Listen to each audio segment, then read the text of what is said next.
Hello everyone. Welcome to the Lightning Ball channel. If you haven't yet subscribed to my channel, please do so and activate the notification bell. Your support fuels my continued efforts. As the battle in the royal capital of Ingrassia intensified, the war reached a stalemate. Let's first examine the fight between Testarossa and Vega. Vega ignored Reiner's plea for help. Since Reiner could no longer resist Hinata, he was worthless to Vega. In his battle against Testarossa, Vega gradually increased his power. As mentioned earlier, although Vega possessed immense energy, he had previously struggled to harness it effectively, even losing to Ranga. In another word, Vega's potential for growth was terrifying. The fact was that, whether Testarossa liked it or not, she was currently incapable of defeating Vega. Being the intelligent person she was, Testarossa recognized this, so she suppressed her anger and responded calmly to her disgusting yet powerful opponent. As for Vega, compared to his ignorance during the battle with Ranga, Vega had now mastered organic domination and mass reproduction and could further utilize evil dragon beast production. Vega placed his hands on the ground, and an evil light wave emanated from his hands, engulfing Reiner and his subordinates who had fallen to the ground.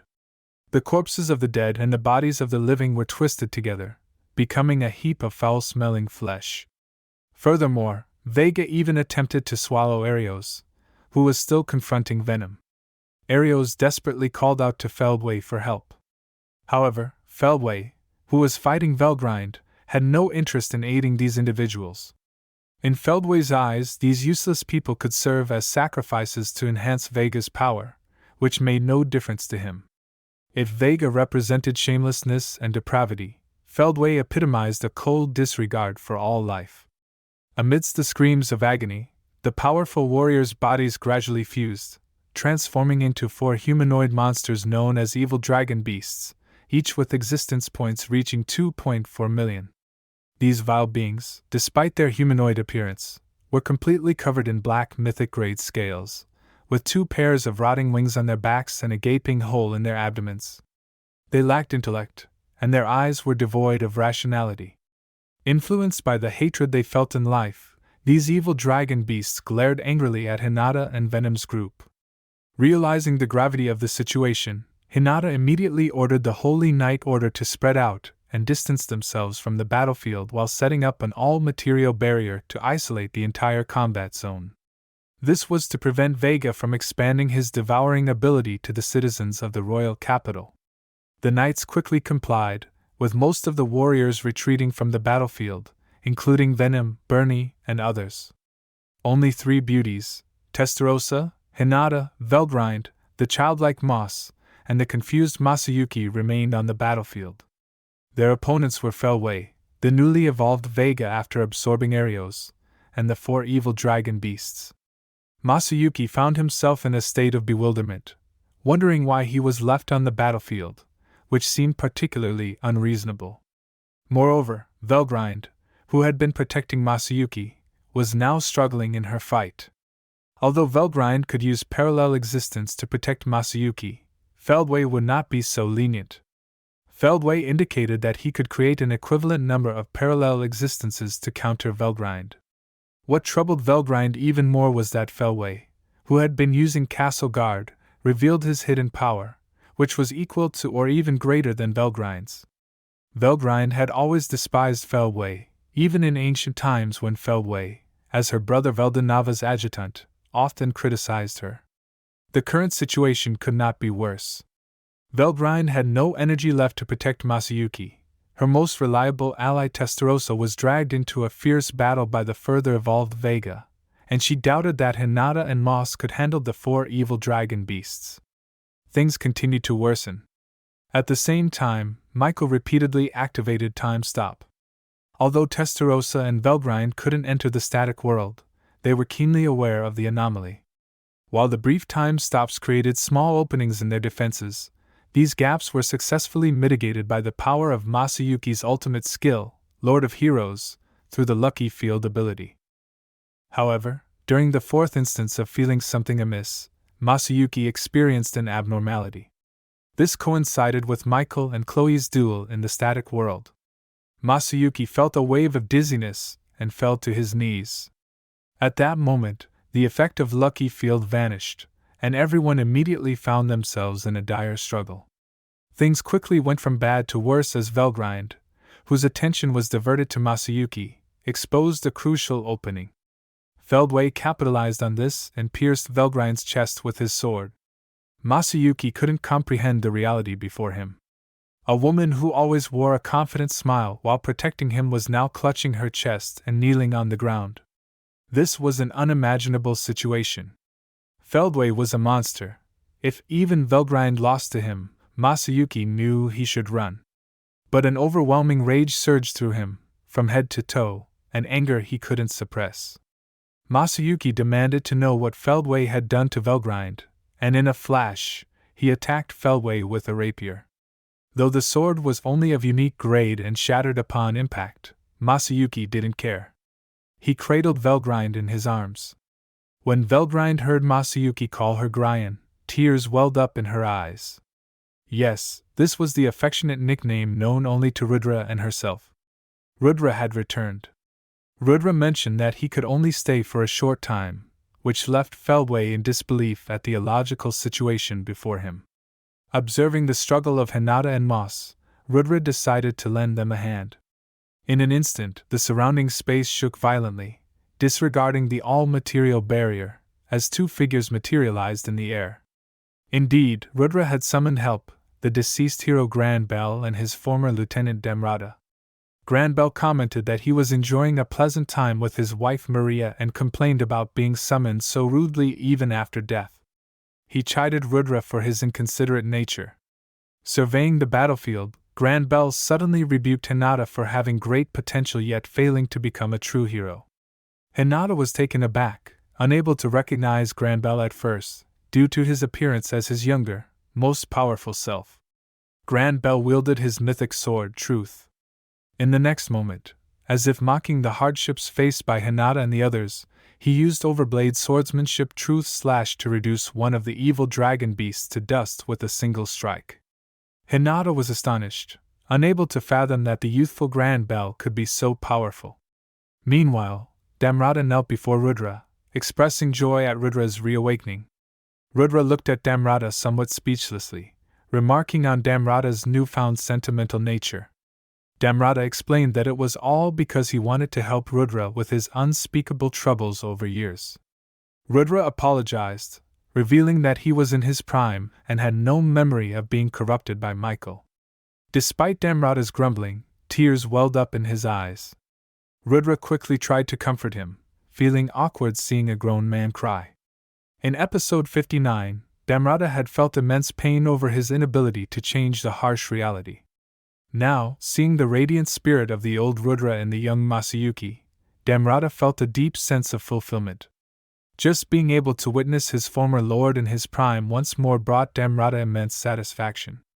Rudra completely ignored Damrada's emotional turmoil, stating that as a genius, his reappearance was only natural. That confidence was Rudra's trademark.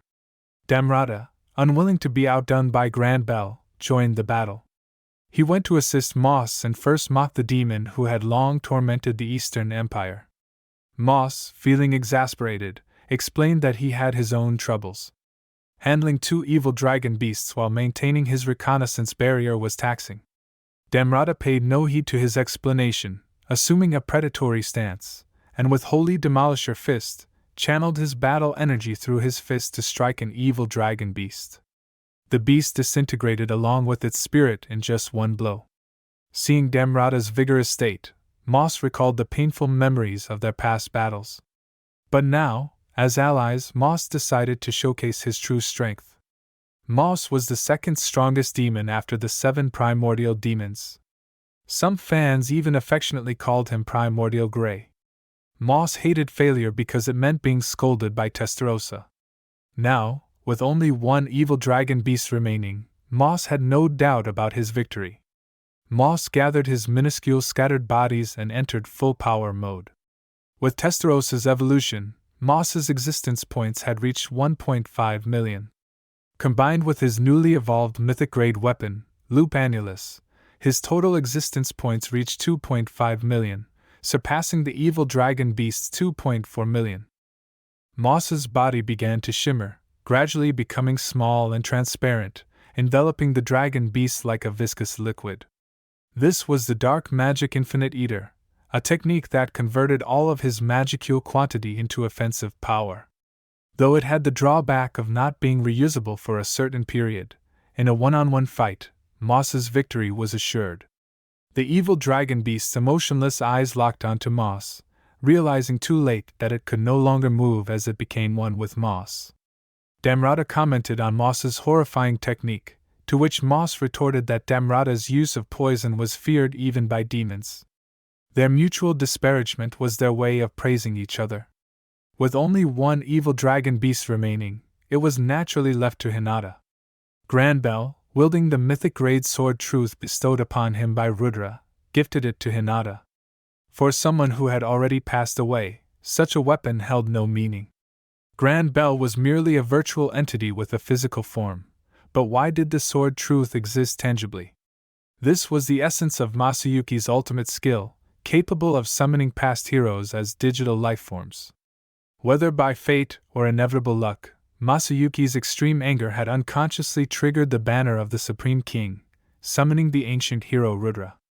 At the same time, Michael's parallel existence, containing Rudra's body information, having been defeated by Chloe, returned to the heavens.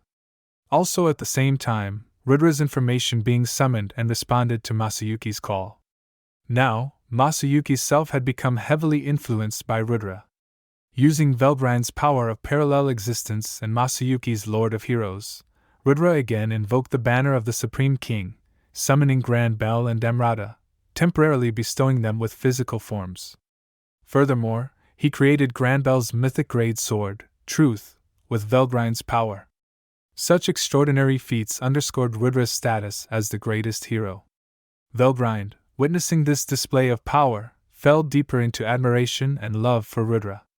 Rudra's ability to freely and skillfully wield Velgrind's powers, showcasing extreme and unpredictable capabilities, left Feldway, their opponent, with a stiff expression, unable to comprehend such absurdity. Granbell entrusted the mythical weapon, Truth, to Hinata, aiming to test her true strength. Hinata resolved to accept the challenge, firmly believing that as a protector of humanity, she must demonstrate power that matched her mentor Granbell.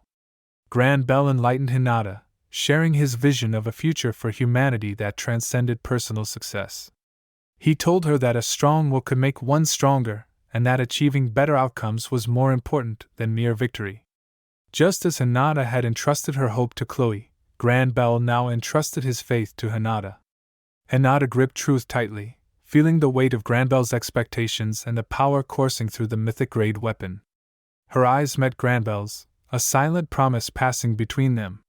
She then turned her gaze towards the evil dragon beast, her resolve hardened. With Granbell's guidance echoing in her mind, Hinata charged forward, embodying the hope and determination of all those who had fought before her. Hinata felt even more resolute. Facing the last evil dragon beast, she noticed her perception abilities had significantly improved, allowing her to clearly grasp the enemy's movements. This newfound clarity was naturally due to the sword and the will that Granbell had entrusted to her, which rejuvenated her and greatly increased her existence points. Without hesitation, she used Truth's slash to swiftly defeat the final evil dragon beast. Despite any remnants of Reiner's consciousness possibly crying out for help, Hinata bid him farewell, hoping he could find peace. Granbell was highly impressed with Hinata's performance. Of course, Masayuki's immense power left Granbell even more astonished. Masayuki's authority far exceeded the comprehension of all the strong beings, summoning Granbell, who had never met Masayuki, in his prime state. Masayuki's skill could allow him to summon heroes unrelated to himself, and the number of heroes he could summon was unknown. Naturally, Masayuki himself was unaware of all this. Granbell also handed over his hero egg along with the mythic grade sword Truth to Hinata. It is known that Hinata's hero egg resided within Chloe, with Chloe possessing 2 hero eggs. Without a hero egg, Hinata could not become a true hero.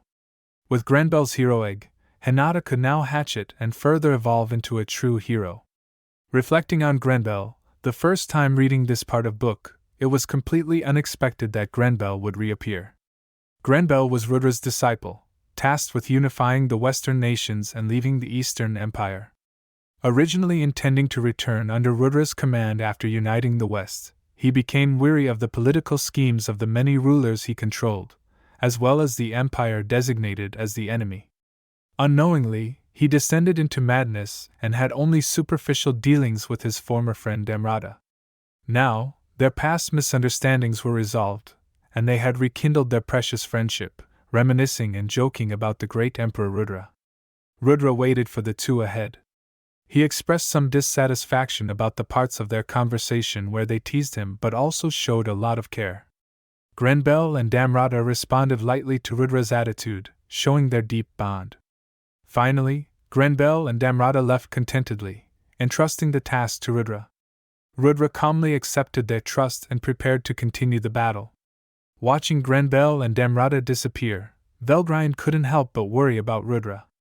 Rudra responded with a relaxed attitude, giving her a kiss and stating that he would also disappear, taking his kiss reward in advance. Velgrind gazed at Rudra with adoration, her heart filled with love for Masayuki and deep affection for Rudra. She believed that Masayuki would completely transform into Rudra someday, not expecting the dream to become a reality so soon. Velgrind's love had surpassed simple emotions. For her, both Masayuki and Rudra were supreme beings. Rudra told Velgrind to convey her feelings directly to Masayuki, as he could feel the shy reincarnation of himself. After speaking, Rudra turned back to Feldway, declaring his return. Feldway was shocked by Rudra's reappearance, questioning if he had overcome death. Rudra explained that he hadn't truly resurrected, but for the sake of his beloved woman, he would come back for revenge from another world. This statement was filled with resolve and determination. By the way, when Masayuki's power ceased, Rudra's personality would disappear, but the experience and memories would remain, becoming part of Masayuki. This meant that Rudra could still manifest in the future.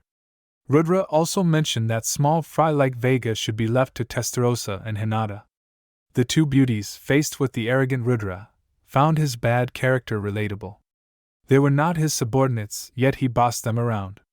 Given the current situation, they had no choice but to follow Rudra's arrangements. Thus, Testarossa and Hinata formed a temporary alliance, ready to confront Vega together. Rudra prepared to battle Feldway. Alright, that's all for this video. You might have noticed that Volume 19 of TenSura significantly enhances the power of the human side. Whether it's Chloe, Hinata, or Midori, even enemies like Vega, Reiner, and Furuki, they are all human. The human representatives summoned by Masayuki, like Rudra, Granbell, and Damrada, all displayed tremendous strength. In our next episode, the final showdown in Ingrassia will come. As the strongest hero, Rudra will showcase overwhelming power, with his understanding of the Lord of Oath even surpassing Seals. The next episode will be very exciting. If you enjoyed this video, please like, comment, and subscribe. Your support is greatly appreciated. See you in the next one.